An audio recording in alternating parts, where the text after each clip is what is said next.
قال أن الملائكة المقربين يستأذنون الله بزيارة قبر الحسين، فإذا نزلوا إلى قبر الحسين الحور العين توصيهم تسألهم أن يحملوا معهم تربة الحسين إلى الحور العين إلى الأنبياء.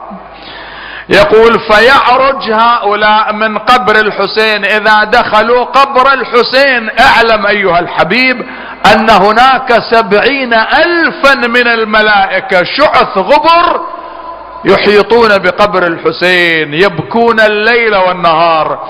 يقول هؤلاء الملائكة لما ينزلون إلى قبر الحسين يشاهدون ملائكة الحائر يسلمون عليهم فما يستطيعون أن يكلموهم من شدة البكاء.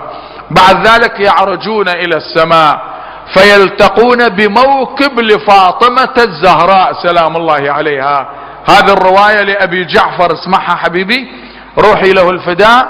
يقول يلتقون بموكب أو يلتقون موكبا، يمكن تقول هذا وهذا.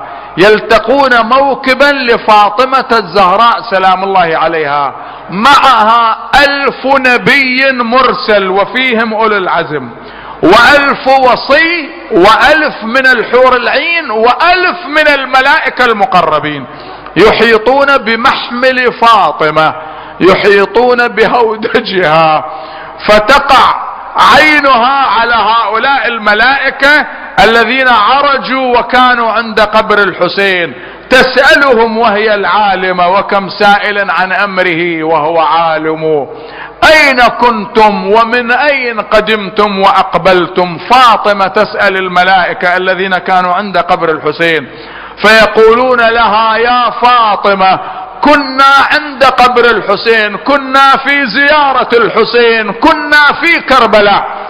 فتشهق شهقة واحدة من البكاء، فلا يبقى ملك ولا نبي في السماء إلا ويبكي لبكاء فاطمة. يقول الإمام حتى ملائكة العرش الحافين حول العرش يسبحون بحمد ربهم يتركون التسبيح وينشغلون بالبكاء مع فاطمة. أفاطمة لو خلت الحسين مجدلا